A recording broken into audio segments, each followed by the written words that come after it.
Muy buenas tardes. Very good afternoon. My name is Mariana Flores Carulla. I am from Lima, and I will be accompanying you folks during this event.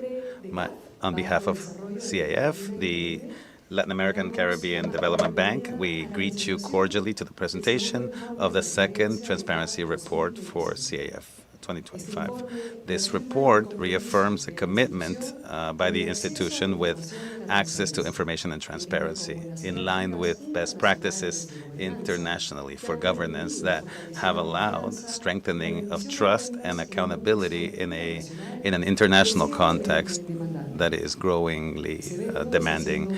This event is being transmitted via streaming in Spanish and English through our website, www.caf.com, and our YouTube channel. We invite you all to follow this presentation in social networks and to follow our agenda at Agenda CAF on Twitter, Facebook, and other media. Next up, we will listen to some words from the executive of CAF, Mr. Granado. Please.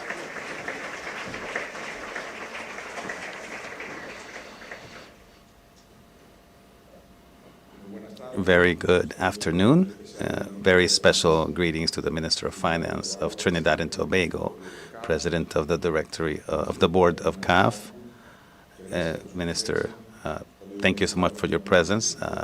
Special greeting to the members of the Board of Directors of CAF, Vice Presidents, Management, General Secretariat of CAF, Alejandra Claros, the accredited diplomatic team in Peru, Alejandro Rojas, CAF representative in Peru, Claudia Bog, ombudsperson for CAF, strategic allies, special guests, members, the media, and those who are following us online. The deceased UN Secretary Kofi Annan used to say that information, knowledge, and transparency are the currency of democracy. When information flows openly, when actions are documented and explained with rigor, when institutions are strengthened, then trust consolidates and development finds a solid base, a firm, sustainable base. At CAF, we are convinced that transparency isn't just a simple gesture or a favor or a gesture of goodwill.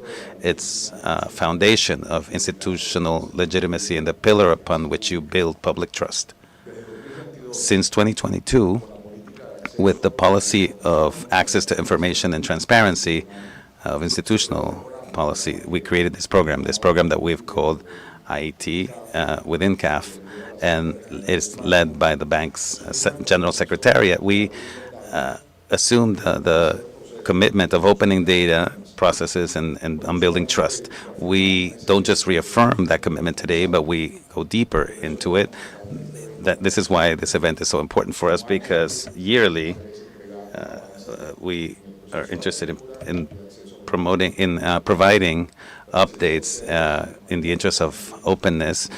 Your experience helps us with increasing transparency.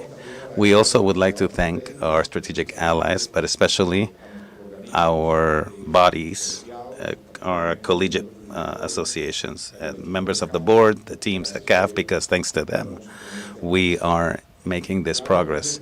2025 was or it closed being a very important year for the bank. We increased the number of partners at the bank.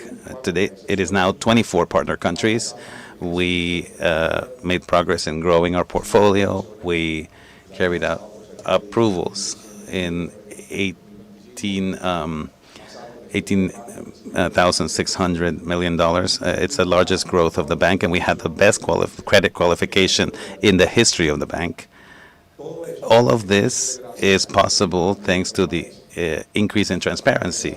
Transparency breeds trust, which makes the markets trust us, and that allows us to leverage the bank's efforts and then lead through programs and projects run by the bank, the investors to trust, and so that presence the bank has in the 5 continents and over 17 currencies highlights the importance of consolidating transparency at the bank so that it can be a central stakeholder for progress in the region. In 2026, we've called this a hinge year because I'm closing my first term, my first mandate as a president of the bank, and I'm starting my second. So this is a year that is going to connect the progress of the last 5 years, and it's going to allow us to dream of a higher level of ambition for 2031.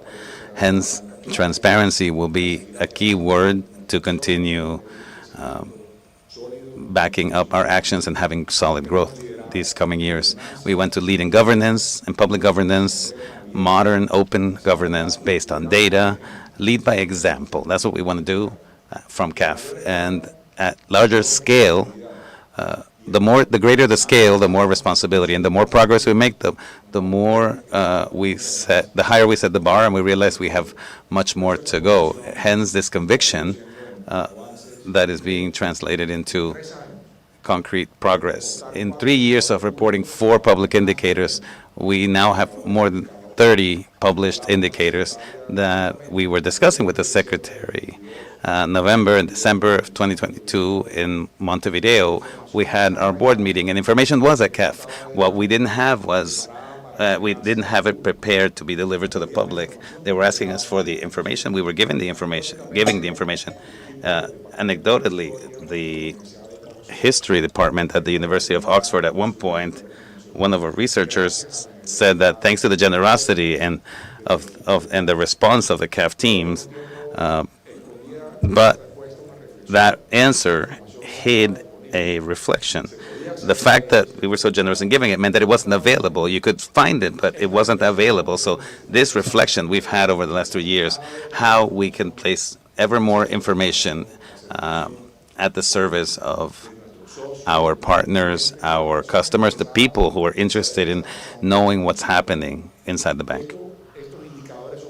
These indicators are much more than a number. They are a quality leap in traceability, in standardization, in information quality, and of course, in accountability.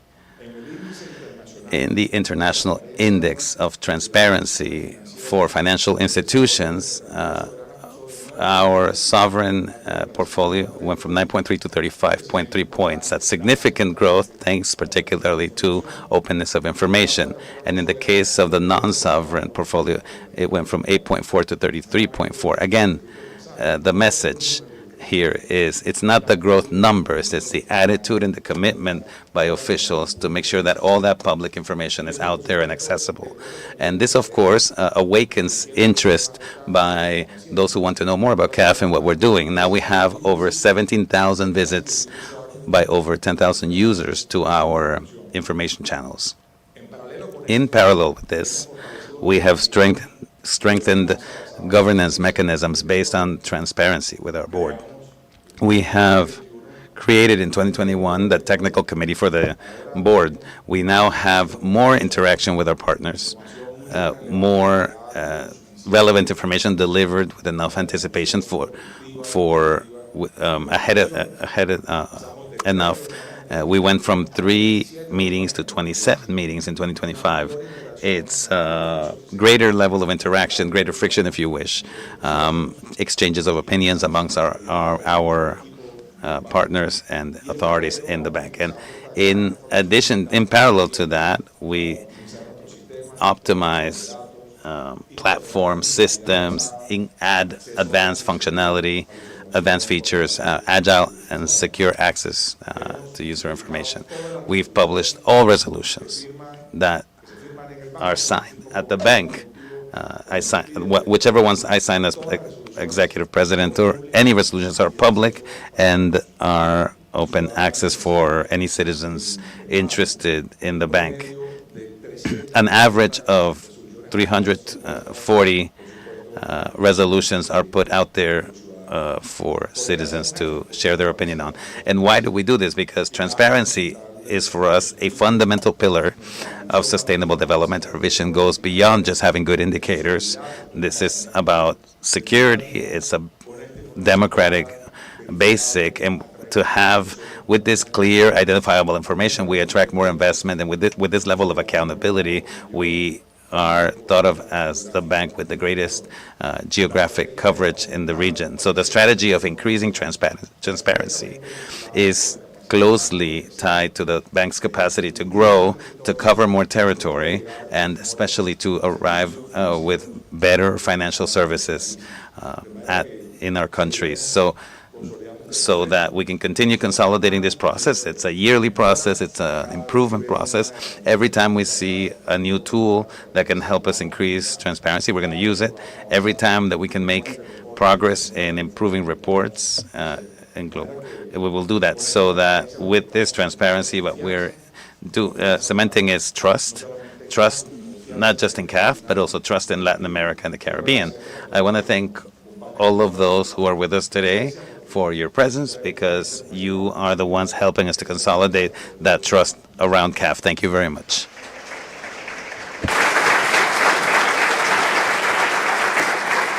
Muchas gracias por sus palabras. Thank you so much for your words, Mr. President. Up next, we would like to invite the Secretary General of CAF, Carlos Borda, to present the Transparency Report.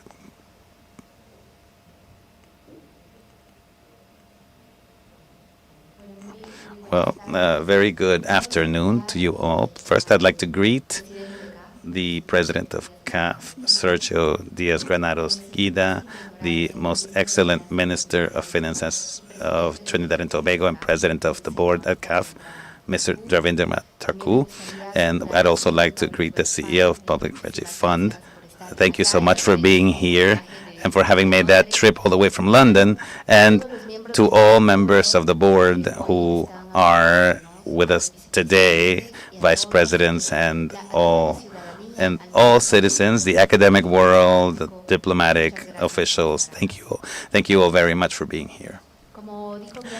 As the president, the executive president well said, today we'll be presenting our second transparency report, because for us there are institutional decisions that make a difference, and one of them is understanding that opacity is not neutral. When information doesn't circulate clearly, we are not able to achieve that trust and that legitimacy that the executive president was talking about. So in that sense, we have named this report as the report on transparency vis-a-vis opacity and commitment. Like the president well said, we had the information, but we had to build a portal that would allow us to see everything this institution was doing that is over 58 years old. And now we can say that little by little we are working on that. And why are we doing that? Because transparency for us, for CAF, it's a cross-cutting axis of strategy. It's an enabling axis for everything we do. And this is made possible due to the guidance by the 24 countries that are part of CAF, that with the joint work, we managed to fulfill sustainable development goals alongside transparency and good corporate governance. Now, what have these main achievements been? I would like to stop here. We used to deliver, in 2021, we delivered at the time when the executive presidency led by Mr. Sergio Diaz-Granados, we only published 18 documents for access by collegiate associations. By 2023, we were publishing 97, thanks to the modernization of governance mechanisms. And by 2025, we were publishing 188 documents that these collegiate bodies could have access to, where all information and operations are for our institutions' strategic operations. And this number is very large. The number of meetings that were carried out at CAF for members of collegiate bodies to get to know, for them to know, it used to be 6. We had 3 ordinary board meetings, 1 assembly, and the audit committee. By 2023, with the creation of the technical committee, we carried out 18 meetings. And in 2025, there were 27 meetings that year. It's enormous growth as far as meetings is concerned. But we don't see this as extra work for us, but rather as an obligation, because we are here to inform the owners and partners of the bank. On the institutional vision, the president well said, and just to put it in graphs, 2023, we managed 9.3 points, and 2025, 35. So we grew by 26 points in the sovereign sector, led by the corporate vice president of strategic programming. And in the non-sovereign, led by the vice president of private sector, as Mr. Silveira, we went from 2023 to 2025 to 33 points, growing 25 points. Now, we are also in the business of delivering information to the public at large. There have been 109 requests received through websites. We have been able to address 107 of them, which is a rate of 98.7%. And someone would ask, what happened to those other 2 requests? Well, they are in progress, and we will be answering them.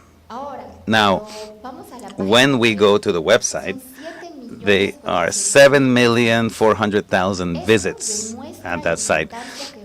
This showcases the importance that the institution has for the region currently, not just as a portal for everything the institution does as far as documents, strategic documents, operations, activities by the executive president, activities by all the vice presidents, but also that we see that we are more and more relevant every time.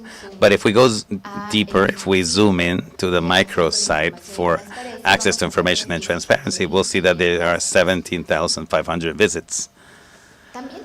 We also have channels, alternative channels for transparency. These channels are the micro site that I was telling you about.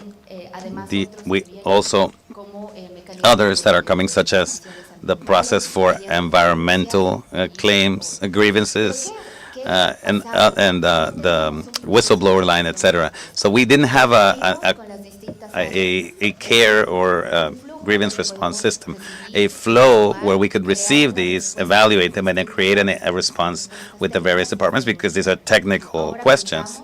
And now we have a whole flow, a whole process that we can carry out with different departments, such as legal, consulting, risk, auditing, as well as the executive presidency. We can discuss different topics with them. Now, as far as participation and dialogue, CAF has also had a path. It's been circulating throughout this whole global territory where CAF participates more, where they add to dialogue, where we look into best practices. We add to these best practices with the aim of strengthening transparency. What we did in 2025 was we delivered the first transparency report after 57 years of CAF history, the first time. We also led meetings by secretaries general, where we talk beyond those meetings where we talk governance. We brought one fundamental point at that time, where we had the public budget fund. We mentioned to them how important it was for the sustainable development goals, but for governance also. And we also participated in the annual assembly for institutional initiatives. And one would say, are these just more meetings? But no, there weren't just more meetings, because out of all these institutions represented there are only 2 that represent the voice of Latin America in the Caribbean. And before, CAF wasn't there, but now they're part of that dialogue. When we look at the international comparative, we can say that CAF used to play in the minor leagues, and now we are in the major leagues, and we are able to size ourselves up compared to other banks. The reports by the fund has shown that CAF has had the greatest score growth, and this is very important as an institution, because it's not us who are saying that we're transparent. These are external institutions that are corroborating this. On innovation and continuous improvement, that the executive president did well to mention, CAF has been making progress, growing, and implementing new tools, improving traceability of documents, and modernizing processes. And this definitely has created a bridge of innovation and continuous improvement for strengthening transparency. In modernizing processes, I would like to go more in depth on the fact that CAF used to have this portal for collegiate bodies, and this portal could only receive information for 1 year. Every time a year went by, we had to get rid of all that information in order to make space for new information to be published. In 2023, we created a platform called Sophia, where one can systematize all the information for operations for CAF. And in 2025, we already had that microsite we talked about, and that you can all have access to for strategic innovation for our institution, and we created a collegiate body portal. Well, what that means technology-wise, and I would like to thank the IT department at CAF for this enormous effort. Well, it means that a repository that used to only be able to store information for a year, now our portal guards information of 15 years. Plus, we also have a platform called Focus that's being implemented, which is information that helps for there to be transparency internally within our institution. Plus, we have managed to build some collegiate body portal viewers, and members of the board and the technical committee can corroborate it. Now, when you go into a portal, you can see credit operations, stock position, you can see execution of the budget. I'm going to stop here because it's not a small thing to say that in 2025, 483 resolutions were published by the executive president. And you may say, okay, well, is that really relevant? I would say yes, because it's the first time that an executive president since 2023 posts everything he signs. And for us, that is also transparency. And we didn't just get to strengthen it, but we're also an example to follow for other institutions. Challenges and future commitments. What awaits us? We have many challenges that we face in CAF. As the executive president was saying, we are willing to assume these challenges because we believe that we need to continue improving accessibility. We need to continue training ourselves internally and externally, and we need to continue helping others to get trained. It's also important to talk about regional scope. For the first time this year, CAF is going to help regional development banks through the private sector vice presidency to get trained in transparency. We have many commitments, but I'm only going to mention a few. We are sure that we still need to improve the portal's functionalities. We need to continue institutionalizing the AT program, and we are almost ready to launch the comprehensive attention system because we still have some delays, but we want to make the wait times a lot shorter when we help the citizens in general terms. As conclusions, I would like to say that we are confirming that transparency is a strategic asset in our institution. We also consider that we have become a regional reference. And this is said by an international report.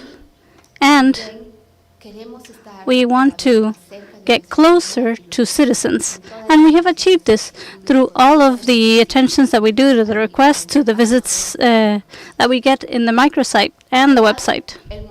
So now's the time to give thanks. This would not be possible if we had not been working together with the different members of the board and through each one of those meetings in the 4 years. In each one of those boards, you, members of the board, members of the technical committee, have been part of building this program, and we feel proud of this. And well, finally, I think it's extremely important to also thank each one of those officials that makes it possible for us to create this program, that lead us to say today that we can present our second report. And I will be showing each one of the faces that makes the institution possible, not just in terms of transparency, but also to favor all of the citizens in our regions. Well, I'm sorry, I skipped it, I think, but it's them. It's all of them. Each one of the faces, the 900 officials in CAF that make the bank work. And so I wanted to thank them because the Secretariat is simply coordinating and connecting, but this would not be possible without all of the joint work of all of CAF. Thank you very much.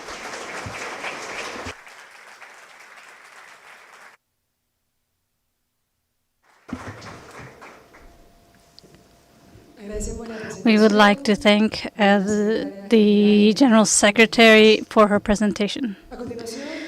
Now we will hear from the Minister of Finance of Trinidad and Tobago and President of the Board of CAF, David Tanku. Please come up to the stage. Welcome.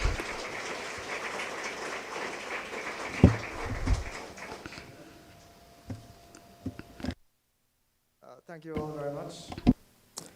Distinguished Executive President of CAF, Mr. Sergio Diaz-Granados Guida, Secretary General, Ms. Alejandra Carlos, Vice Presidents of CAF, most excellent members of the Board of Directors, distinguished guests, ladies and gentlemen.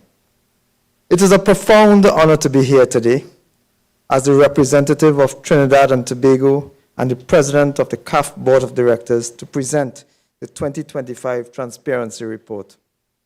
As a Caribbean nation committed to the principles of good governance and sustainable development, we celebrate this moment as a milestone in our partnership with the Development Bank of Latin America and the Caribbean. In an increasingly interconnected world, transparency is not merely an ethical obligation, but a fundamental pillar of public trust and the effectiveness of multilateral financial institutions. The CAF 2025 Transparency Report demonstrates once again this institution's leadership in adopting vigorous, rigorous international standards that have enabled improved access to information for its collegiate bodies, compliance with the measurements of the DFI Transparency Index of Publish What You Fund, and the promotion of access to information for the general public. I am pleased to highlight that CAF has achieved high levels of disclosure for its funded projects, with a notable improvement in the accessibility of real-time data and accountability to end beneficiaries. For Trinidad and Tobago, this report resonates with particular force. In 2025, we have witnessed how CAF resources have driven key initiatives in our country, from the energy transition towards renewable sources in our energy sector to climate resilience projects that safeguard our vulnerable coastlines against climate change. These efforts not only generate employment and economic growth, but also strengthens our energy sovereignty and our capacity to respond to natural disasters. Trinidad and Tobago applauds these advances and reaffirms its commitment as a CAF shareholder to promote even greater openness, including the full integration of open data into digital platforms accessible to all citizens. The 2025 Transparency Report is not merely a document. It is a fulfilled promise of integrity and shared progress. Trinidad and Tobago is proud to be part of this vision. Congratulations to CAF on this exemplary achievement. Let us continue building a transparent, inclusive, and prosperous future for our region.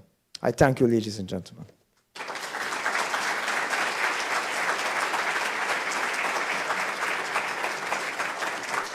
Agradecemos la presencia, por supuesto, y We thank the presence and the words of the Minister of Finance of Trinidad and Tobago and President of the Board of CAF.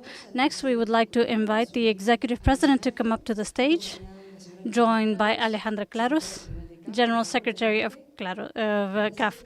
Please come up to the stage to formally hand the Transparency Report to the President of the Board, Davin Jana Tanku.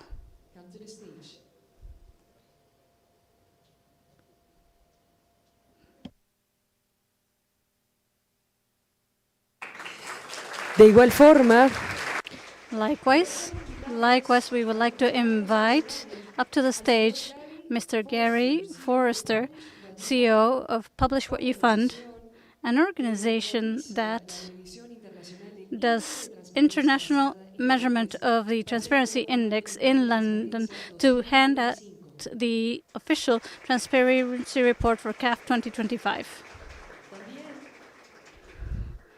We would also like to invite up to the stage, representing civil society, the Ambassador Hugo Palma, Executive President of COPENI.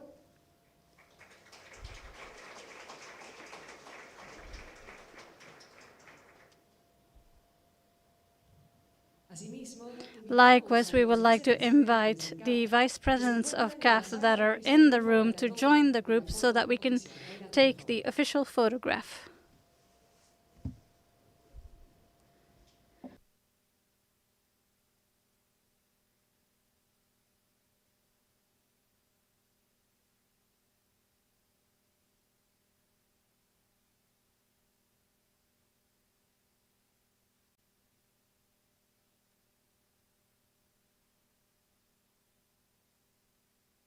muchas gracias. Thank you very much. And with this, we consider the event finished. In the name of CAF, the Latin American Caribbean Development Bank, we thank you for having joined us in this presentation. We would like to remind you that the event has been recorded in YouTube, in the YouTube channel for CAF. We invite you to a cocktail in the foyer to the left of the room. It's been a pleasure to join you, and thank you very much.